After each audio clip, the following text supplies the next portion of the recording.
requires this thing called faith. And we talked in here about faith, didn't we?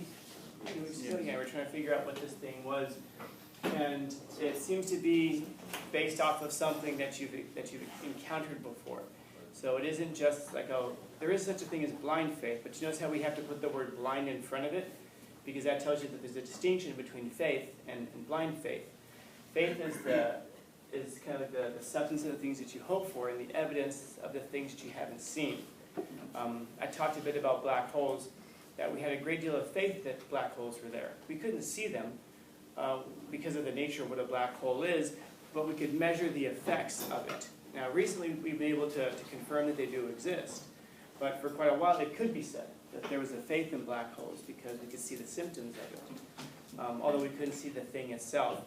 When you walk in here and you're sniffling and you're sneezing, I can look at you and say, I think you have a cold. I can't see the virus in you, but I can see the symptoms of it. And so you can think of faith kind of like that. There is such a thing as blind faith. In other words, we put our hope in things that there's no real evidence for. But then faith, again, is this thing that we're hoping because of evidence. So when we fall in love with somebody, man, it's an interesting thing. What has the person done to deserve this faith that we put in them? In other words, we have faith that they're going to be loyal. So what has the person done to deserve the faith that we put in them? So. Make us happy. Make us happy. So if they make you happy, then we think they must be faithful? We have faith that they will make us happy more in the future. No, I'm asking specifically, why would we have faith that they're going to be loyal? Yeah. Well, I feel like because some relationships are based upon friendships, and friendships sometimes last a while, so like, you get to know the person beforehand. Okay, so maybe if it's based on a friendship, then we can see that. Okay. Wait, what So- did you say? What's that? What did you say? Like, why do we have faith? Yeah, so why would we have faith in so when we're in a relationship, especially at the beginning, why would we have faith that the person's going to be loyal to us? Trust. Yeah, but why? Based on what? Like trust can be thought of almost as a blind faith. Yeah. Because you yourself are going to be more, so you expect them to do the same. Yeah, and let me put that one in red actually. So that's what I think you're going to find a lot of it is this projection.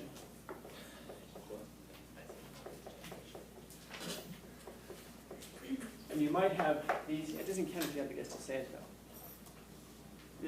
So you have these two kind of almost opposite ways of seeing it. So this one is based off of what you know about the person because you've been friends for a while. And I wonder if any of you are like that. I wonder if any of you are in a relationship with someone who you've been very good friends with. If so, good for them for crawling your way out of the friend zone.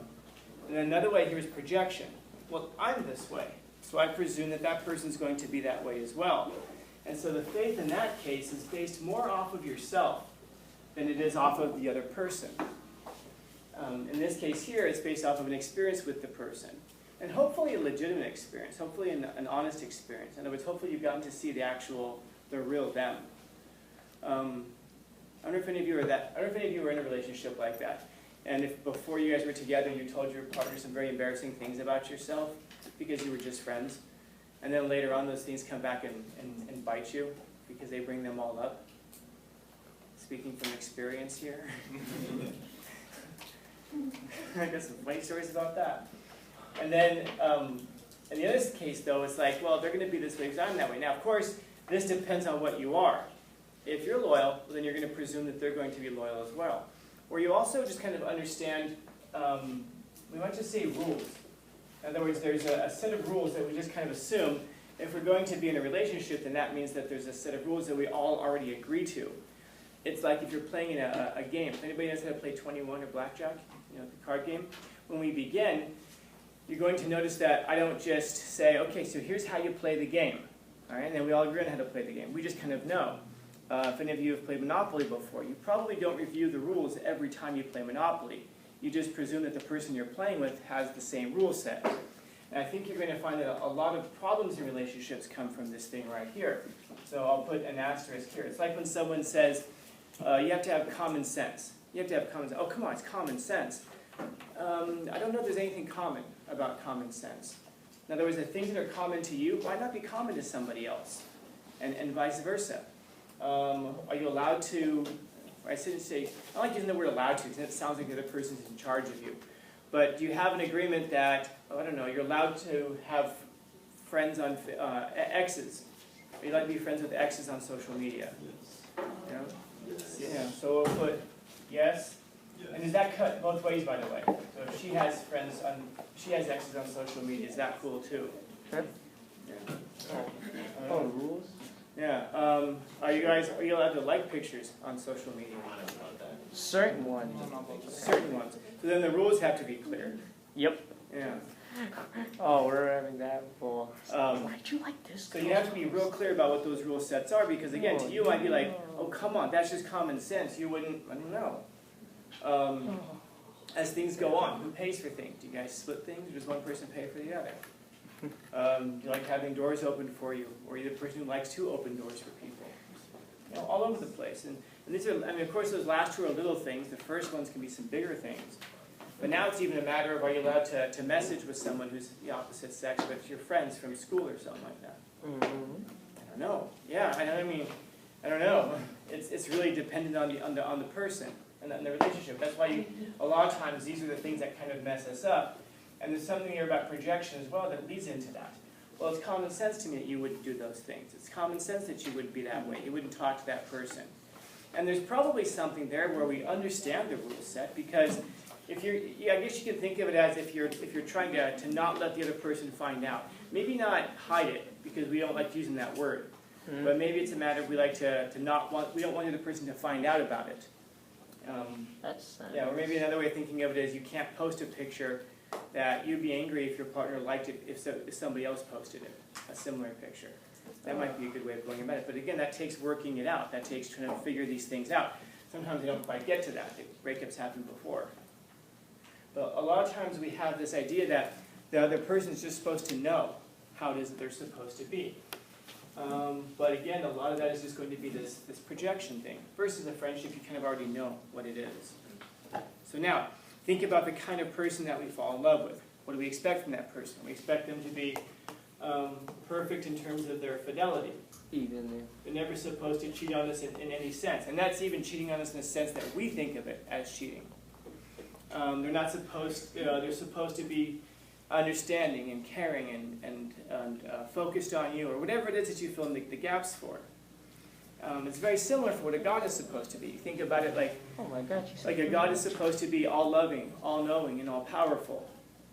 And yet, kittens die, and moms get cancer. So if God is all-loving, then why would your mom get cancer? Doesn't he love you? Doesn't he love her? Or maybe God is all-loving, but maybe people get cancer and God can't stop it. So maybe God's not all-powerful. Or maybe God does love us all. Maybe he is all-powerful, but maybe he doesn't know everything. Maybe he's busy with something else and he doesn't realize that kittens are dying and that moms are getting cancer. But you can't have, it seems like we can't have all three of those things together. All-loving, all-knowing, and all-powerful. And yet we have a God in our minds and we kind of put him on a pedestal and we say they must be perfect in all of these things. And not just perfect in all of these things, but we have to understand why they do the things that they do. We have to make it make sense in our own mind so we can say, okay, they're still perfect even though my kitten died. Even though my mom got hit by a cancer. Oh my God. I was thinking a kitten got hit by a car. But yeah, your mom gets hit by cancer, whatever. We can see it, that we have to have it make sense in our own mind. Now, something is similar with our partner. We lift them up. I wonder if any of you have ever been with somebody, and then you broke up, and then afterwards you looked at pictures of them, and you're like, what the hell was I thinking? Like they're not nearly as attractive as I thought. Or you think back to it, and you think of all the things that they did wrong, and you're like, oh my God, how could I have missed all that? Well, because you put them up on the pedestal. You didn't, did the person come along and tell you, hey, just so you guys know, I'm perfect. I'm all caring, I'm all loving, I'm always going to be there for you, I'm exactly everything that you could possibly dream, and dare say more than you could possibly dream for. Or is it that the person kind of comes in, I'm thinking of very specific types of people, jacked up hair, wearing, shit's way too big on them or something. Oh. And then, but it's okay though, because once they get their production company up and running, they're gonna be rich. And I wonder if we take that person and we say, wow, they're so wonderful, they're so perfect, because we want to keep our blinders to the fact that God can't be all loving, all knowing, and all powerful, and all loving, all powerful, and all knowing, because we have to not believe in that, because that messes up the faith of the worldview that we have. So it's actually us who elevates this person. And then when we lift that person up and we go, hey, you don't belong on the pedestal that I put you on, now we get disappointed in that person, because they never belonged there in the first place. Part of the problem is that we come along and we try to change people into the person that we want them to be, rather than just kind of understand that sometimes things just aren't meant to be. It doesn't mean that someone's bad. It doesn't mean that someone's terrible. It doesn't mean that someone doesn't deserve someone great. But maybe it's just that the tune just doesn't fit the chords in your case there. And again, that doesn't have to be a terrible thing. We turn it into something. And what it really is it's a disappointment. It's more of a, we wish that this person had been right for us. But now I have to start all over and somebody else, and then, that whole process. But again, it's a disappointment probably in ourselves. It's because of what we've created. It's what we've imagined. Not that the person that presented themselves this way, but that we presented them this way. And then again, we get disappointed in the person who we projected onto them that they turned out not to be. And so it isn't so much that they're infallible, it's just that we kind of thought of them this way. Yeah, you're dying here, yeah.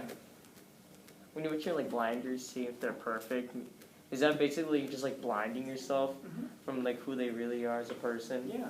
Oh. Because we know them differently than everybody else. You just don't know them like I know them. I know them so much differently because we're very close. You just don't see the person I see. Probably. Christians don't see Allah the way the Muslims do. Oh. Muslims don't see Jesus the way Christians do. Neither of them see Yahweh the way the Jews do. None of them see Zoroaster the way the Zoroastrians do, and so forth. None of us see these things the way none of us see the religions of other people the way that the people in those religions see them. Of course not. But that says more about the person projecting it as about the object itself. What I was going to say was that we try very hard oftentimes to change a person. We want to, again, rather than just kind of find the person who is the person we want them to be, instead we kind of spend a lot of time oh, they're perfect. All I got to do is change the way that they dress. I got to change the way they behave. Got to do a lot of work on the way they think. And once I get those things squared away, well, they'll be perfect for me. This ain't Build-A-Bear, man. You don't get to go in there and just create a person that you want. But the person that you want perhaps is out there. But I'd also encourage you to think about the idea that when you change a person and you eliminate their imperfections, you're eliminating parts of them that you actually could love. In other words, you can love someone's imperfections because they remind you once in a while the person's human.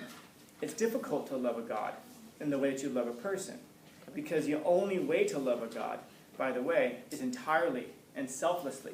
You have to give yourself over. Every religion is exactly that, isn't it? Submission to the deity. And so if you take a person, you elevate them up, you have to give yourself up to them. And everything about your life has to be about them. And in doing so, you completely lose yourself. Yeah. So that's how marriage is? I think that's really smart. Yeah, I think so. I'm glad you said it. Finally. There is a certain way of how I look at it with relationships. It's more of like you said, if it's a God, you kind of see, I'm not religious, so I wouldn't understand the saying, but I would see it as I believe in this thing, and this thing helps me, so I enjoy it. But if you have a relationship with somebody, it's not, or sometimes it's here, and you put them on this pedestal. But if it's you're looking at each other eye to eye, it's really great because you can see that this person is just like me in the fact that they have problems and difficulties and stuff that they don't like, just like me. They're not perfect, but that's what makes them perfect. Perfectly imperfect. Which is a bit of an oxymoron, but Perfect for you. yeah. You're good enough. Yeah. It's like the class motto, good enough. You're good enough for me. They told me that. It's enjoyable. It's enjoyable to like experience life with somebody in a like in a way of like you're both mutually understanding each other more and more every day. Yeah. And that's why it's so important to figure out the person that you're going to be with, because if we're with a person for the wrong reasons, so for example, we might like the idea of being with a person because they can provide a lot for us, let's say. Okay. But the difficulty there is that it doesn't make you better. And if it doesn't make you better, well, it's going to create a great deal of insecurity in your relationship. Like, what do you bring to it? If the other person provides everything and is incredibly attentive towards you, and so on, in other words, if they almost live up to that ideal, then the question becomes, well, what do you bring to the relationship? And if you don't bring anything to the relationship, well, then you're right to wonder, by the way. You're really, really right to wonder, by the way. Well, is that person going to get rid of me? Maybe, because you don't bring anything to it. In other words, you don't make them better in any way. Now, what you bring to the relationship doesn't have to be money, doesn't have to be anything specific. What it has to be is what the other person, not quite as lacking, but what the other person could use. So I'm sure you've heard the expression before, iron sharpens iron. You want someone who actually makes you better and somebody who can contend with you. This is why when we can say that like the problems that are facing men, those are women's problems. And the problems that are facing women, those are men's problems. Because whatever type of women that society creates is exactly the kind of woman that men are going to have to contend with. And whatever kind of man society creates is exactly the kind of man that women are going to have to contend with. And I guess that becomes the question, what kind of person do you want to contend with? I'm not saying contend in the sense of like fight it out, but you should have a person who can challenge you on things and can make you better. Because if you're not getting better, then what are you doing? And if you don't have someone around you who's making you better, I promise you, you're going to become very, very bored with that person. Because whatever it is that they kind of bring superficially, we might say, there are other people who have more of it. You're going to find someone who's beautiful, fine. 7.5 billion people on the planet? How many beautiful people are there in the world? You know, you might find someone who's very smart, fine. But how many smart people are there in the world? And these proper combinations of it. And so the person, I think what you're going to find is that it's going to be a fit that it's people who improve each other. Somebody once told me that that's how you know that you have found someone who you can love and can be your soulmate. It's a person who makes you better. And I guess that's our goal in life, to become better. And that is our goal since we're little babies. You know, we want to learn how to walk, and we want to learn how to run, and we want to learn how to be better. Life is a constant pursuit of becoming better. If that's true, well then, find the person who makes you better. Yeah, when you mentioned like if your partner's being attentive and they're basically like, you know, they provide like a lot. When you mentioned what did you put on the table, it's basically like an idea where it's like in the relationship they provide a lot and you question and you don't really do much. You start questioning if like when you mention that, it starts questioning through your mindset for you as a person. It's the question if I'm good enough, what would I want to do, and then it creates like a weird mindset, like a negative mindset of yourself, like, oh, I'm not good enough. This person's too good for me, and it creates like a weird mind, like actually like kind of like a bad mindset to yourself, telling yourself this, and it creates a self-loathing for the person, and you'd feel like it's better off that you leave them, or it just like tell them to go by your, like basically just start isolating yourself from that person, and then that leads to complications a lot. Yeah. And I promise you, you're gonna end up with somebody in life who confirms what you think about yourself. And I'll let that sink in a little bit. You're gonna end up with a person who confirms what you think about yourself. Yeah. If you think very highly of yourself, you're going to be with someone who treats you that way. Not because you're going to yas queen or yas king yourself up there and know your worth. What I'm saying is that you'll be in a relationship, and if the way that you're being treated is not congruent with what you think about yourself, it creates a thing called cognitive dissonance, and that creates kind of ripples throughout your whole life. And even if you can't put your finger on it, you're not going to be comfortable in that position in life, and so you're going to make changes. And changes are going to occur naturally. You won't even sit there necessarily and think, this person doesn't treat me the way I deserve to be treated. You might think that. but more likely it's going to be just something, you're going to sit there with a friend and say something like, I don't know, I still love him or her, but I'm not in love with him or her, if that makes sense. And then, of course, it doesn't make sense. It doesn't make sense. And that's because we have a skewed idea of this word here, love. I'll say something about that in just a minute. But also, by the way, if you think very lowly of yourself, you're going to be with a person who treats you that way, because that's what's going to be comfortable. It's not what you like, it's not what you need, but it's what's comfortable for you. And so if you have somebody, if you think very lowly of yourself, and someone comes along and treats you very, very well, again, there's not congruency there. So even if someone treats you better than you think you deserve, you're probably going to torpedo that relationship somehow. You know, even if it's unconsciously, you're going to ruin it somehow. And I'm sure that some of you know people like this. Similarly, like I already covered, if you think highly of yourself and someone treats you badly, there's an incongruency that's there. But a lot of it comes from this word love, which is problematic for us.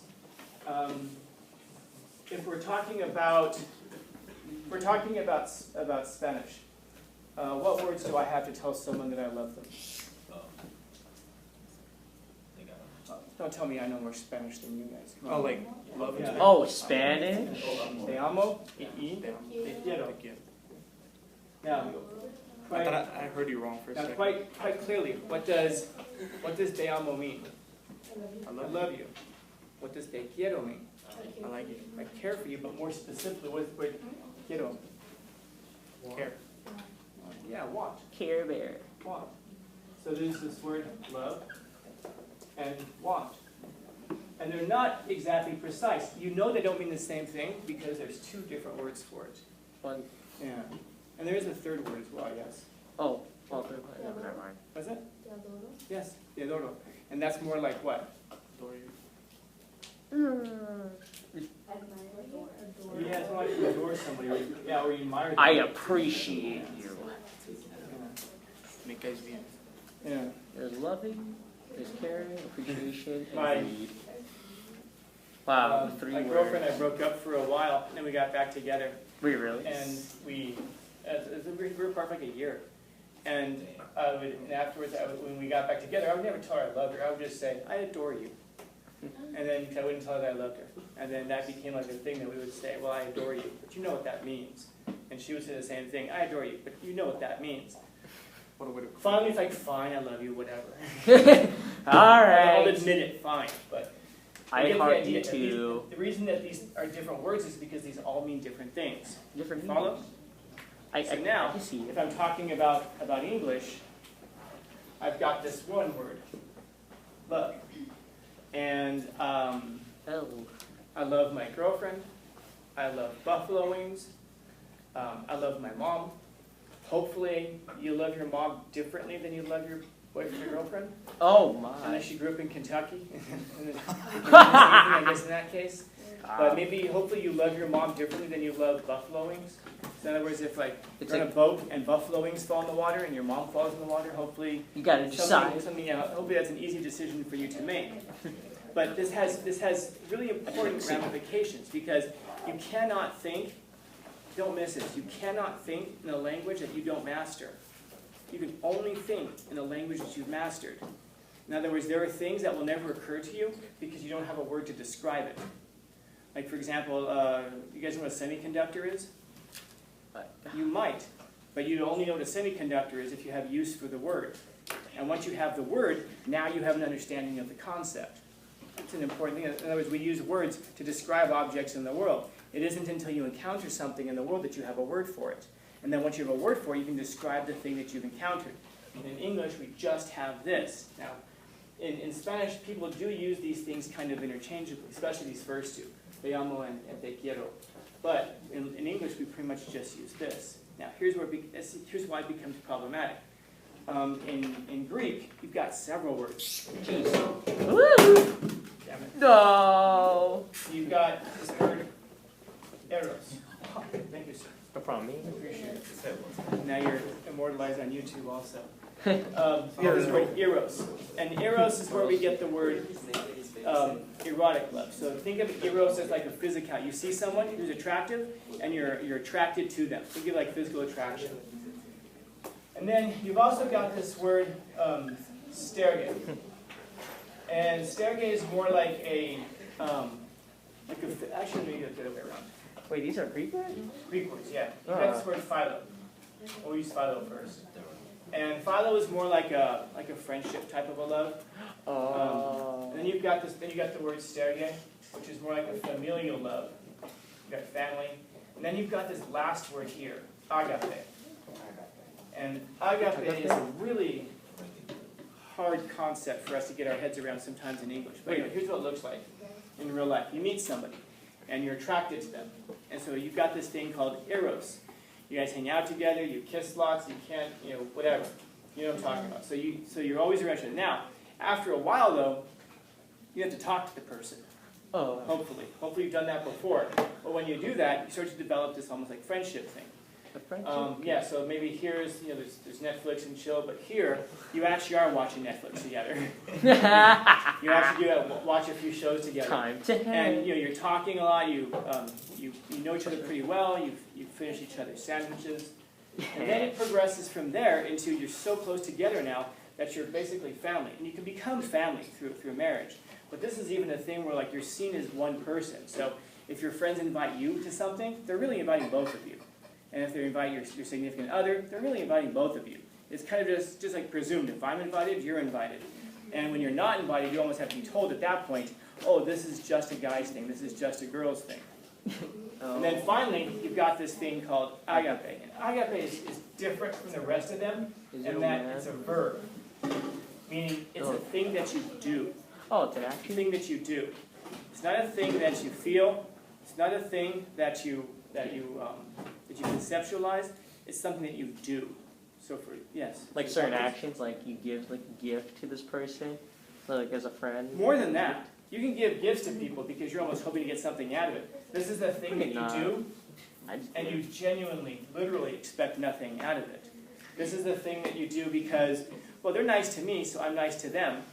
And sometimes when people are distractions and they're being unkind to you, you debate, should you be kind to them anyway? They're Well, toxic. kindness to them. And then with some cases here, it's like you do it because you're family, but it's only because you have that understanding that, well, we're together because we have like this mutual agreement. In other words, these things here are based off of a mutual agreement. This is not based off of a mutual agreement. This is something that you do because you have a duty to it. You ever seen like an old couple that's been together for like 60 years and you're like, God, why are you guys still together? And they say, because that's what you do. You get married and you stay together. And so here's the thing.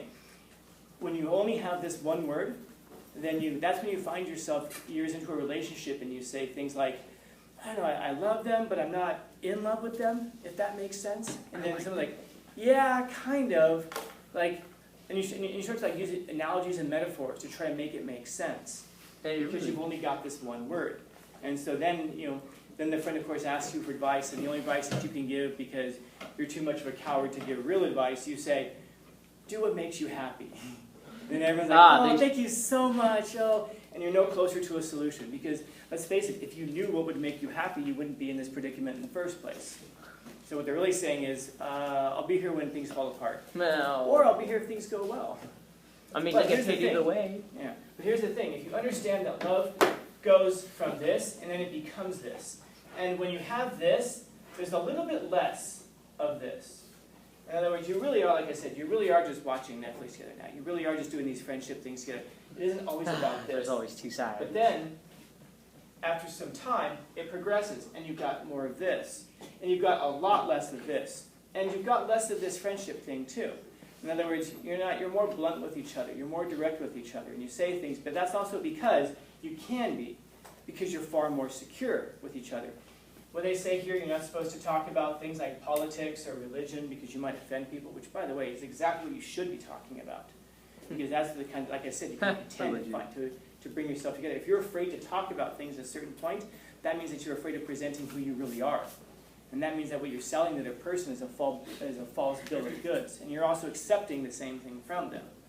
And that means, in a certain sense, you don't exist. You're practicing compromising yourself. Don't be surprised if you get all the way down here and you're completely compromised 30 years from now and you have no idea who you are. And you feel like you lived a life that really wasn't yours.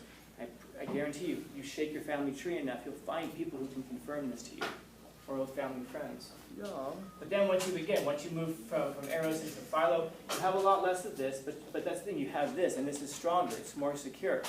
And then when you move from that into this, again, you have that security, there's strength there.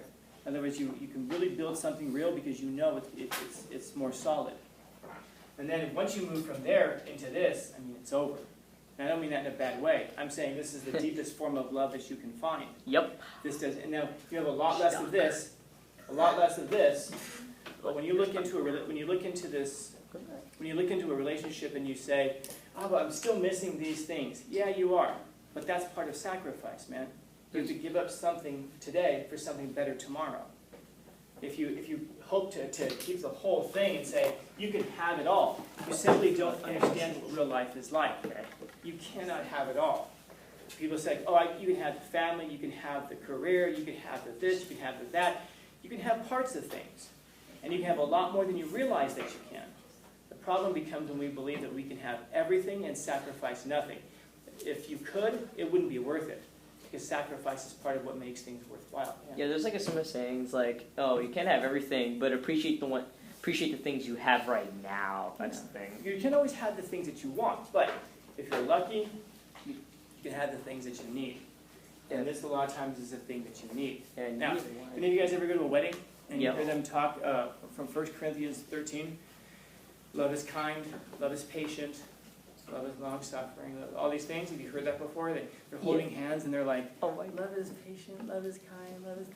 That's the word that they're using there. It's the Greek word, agape. They're not using these things up here. It isn't emotional love. That's the thing about this. This is duty-based, non-emotional. to build up. A better translation of this word, rather than love, is probably the word charity. It's the thing that you do, and you expect nothing back from it. Yeah. It's the thing that you do because you have a duty for it. So, that might be the better thing to hear at the wedding.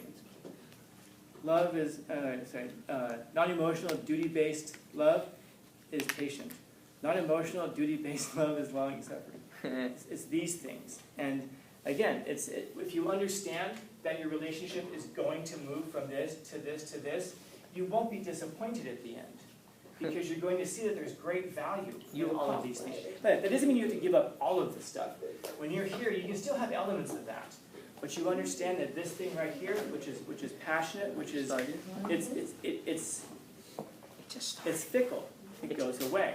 Friendships change over time. Families do not. And then, of course, what's the thing that changes less than family?